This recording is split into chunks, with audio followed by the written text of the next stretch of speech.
It's time. This is my 23-man squad that I would send out into the arena in Brisbane on Saturday for the first test for the British and Irish Lions to face the Wallabies. I would love to know what you reckon, what yours is. I would be amazed if my team matches yours. I'll be amazed if my team matches Andy Farrell's. So what I'm going to do is pick my 23 and then I'm going to predict Andy Farrell's 23.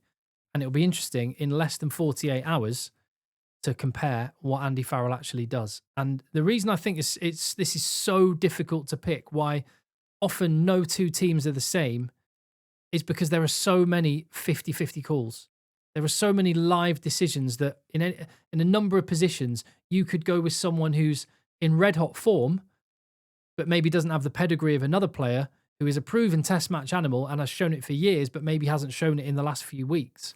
And then you've got to weigh up, how much do you factor the whole body of work of a player or how they got on in the Six Nations earlier in the year versus how they get on against, with the greatest of respect, the Anzacs, the Waratahs, Brumbies and co.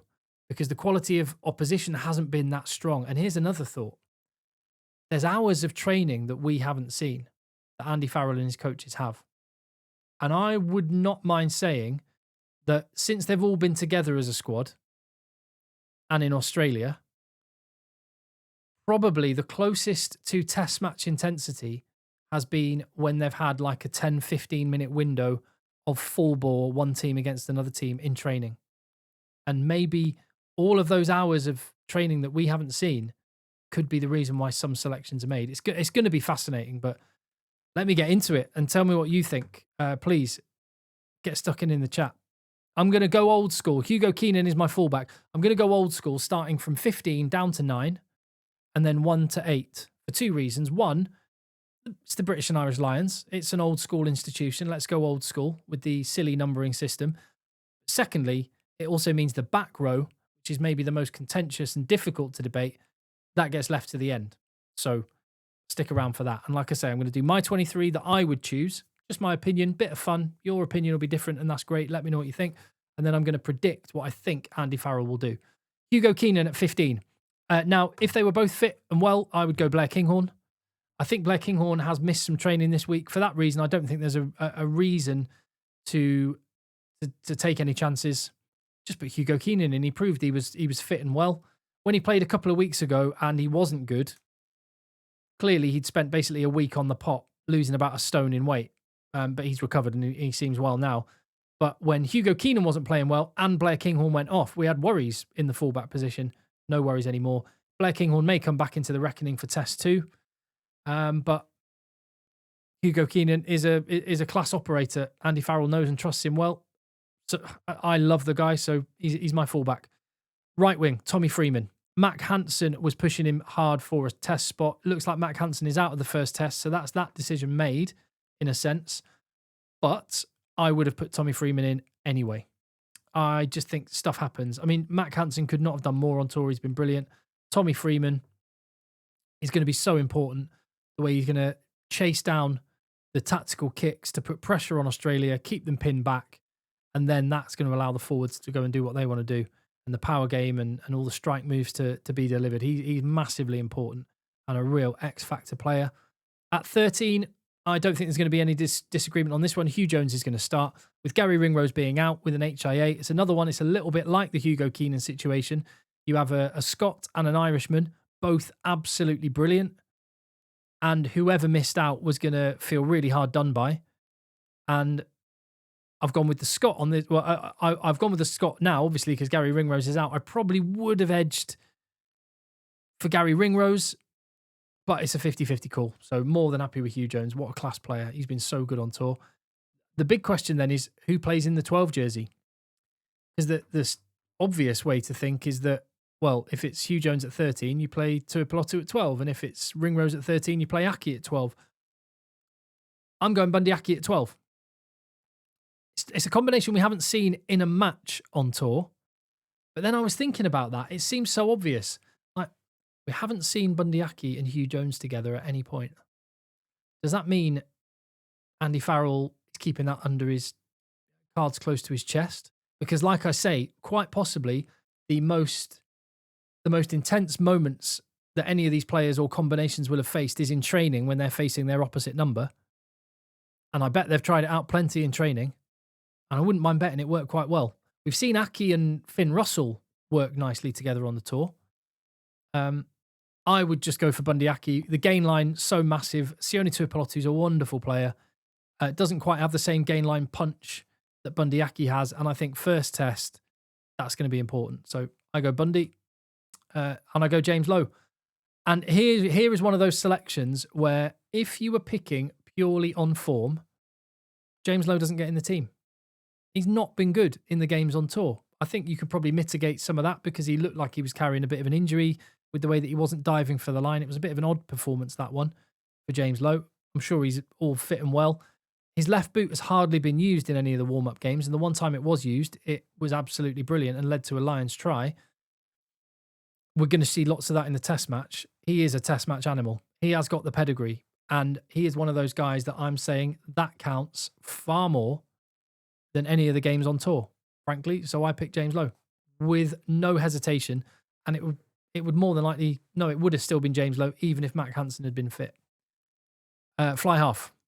No, I mean, I'll just skim straight over these ones. It's like no one's going to disagree on these, are they? Jameson, Gibson Park and Finn Russell. Awesome. And it's going to be the area that Australia struggle at most.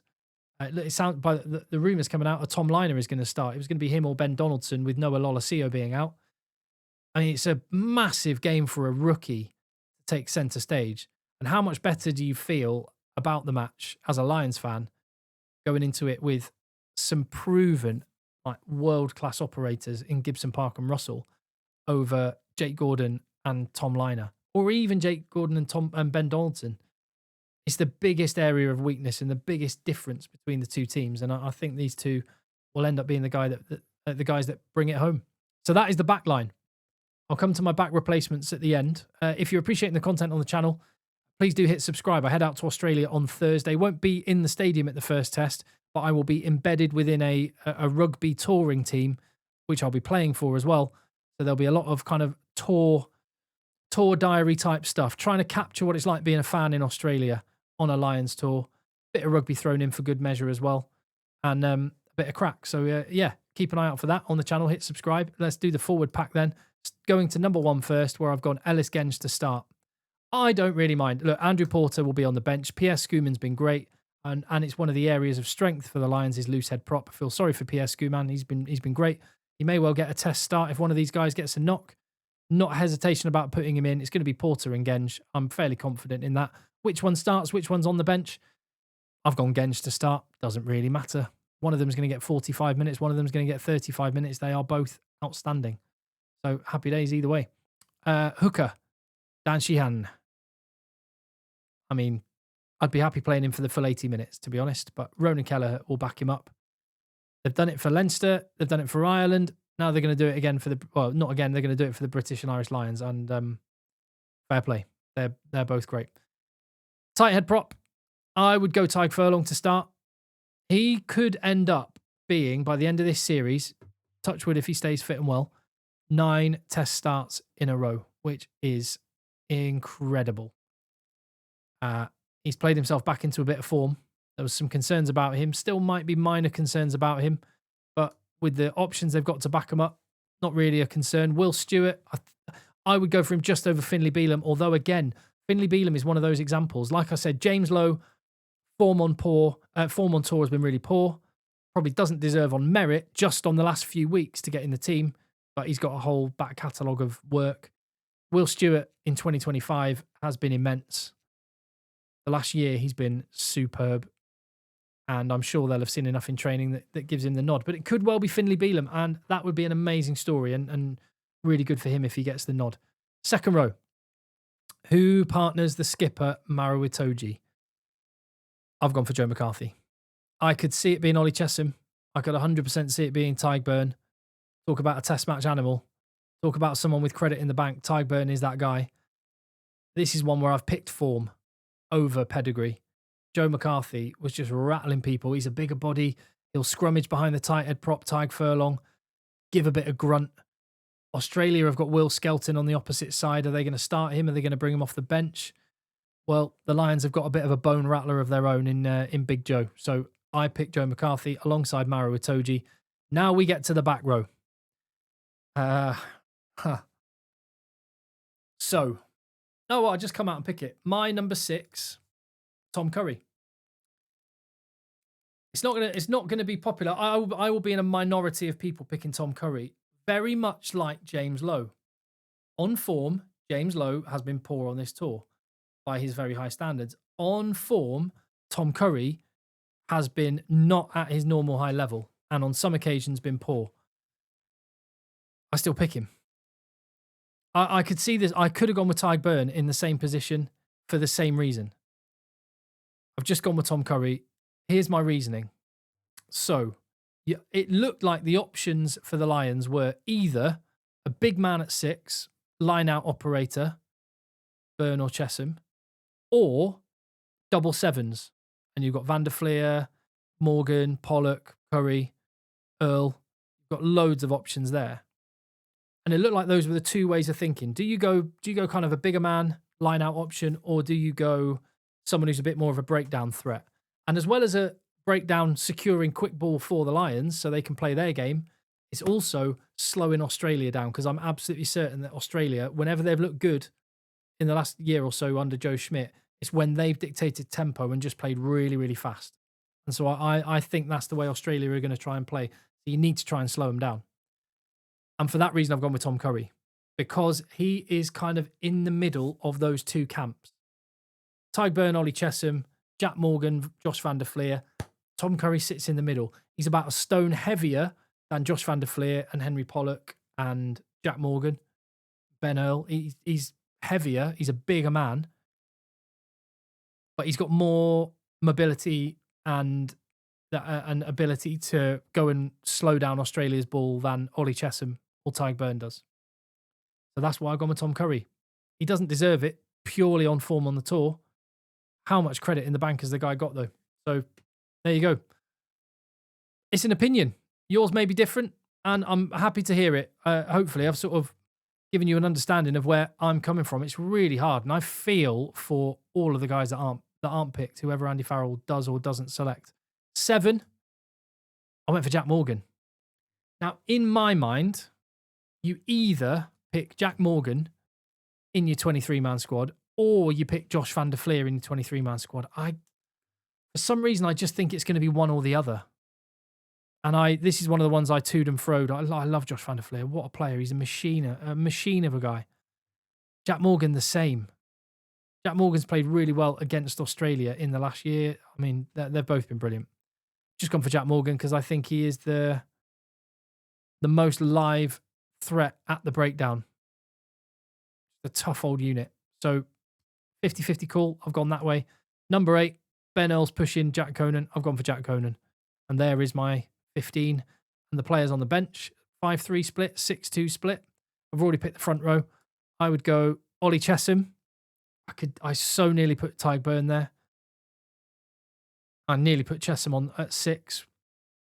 But there you go. Gone for Ollie Chesham.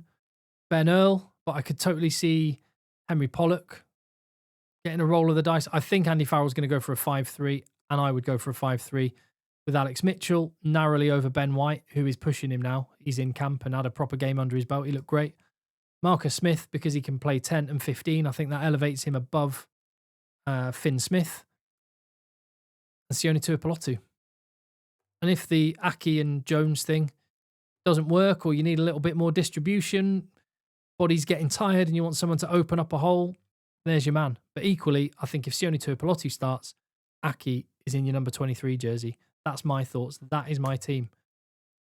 And like I say, just a bit of fun. That's not the team. It's just what I would pick. And it'd be boring if we all thought the same. Tell me what you reckon. For what it's worth, what I predict Andy Farrell will pick is this.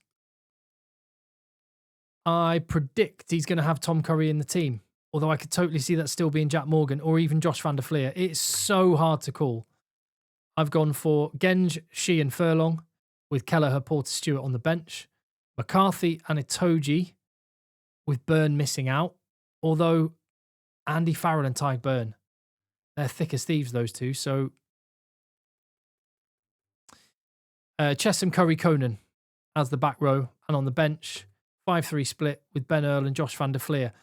I could 100% see that being Pollock and van der Fleer, who have worked brilliantly together as a pair. I could see that being Tyg Byrne and Josh van der Fleer as well. But I've just made a prediction. Gibson Park, Russell. I think Andy Farrell will go for Bundy Aki, although no problem with me if it's Sione Tuipulotu and Aki on the bench. And then, basically, I'm suggesting that Andy Farrell's going to pick the exact same back line, but that the back row and front five, but the back row will differ and the spots on the bench. But the reality is, I will be wrong. That will not be how it goes, and that's as it should be. The game is nearly here. We've waited 4 years for this. So let's enjoy it. Please get stuck in the comments. Hit subscribe so you don't miss any of the videos coming soon. And I'll see you on the next one.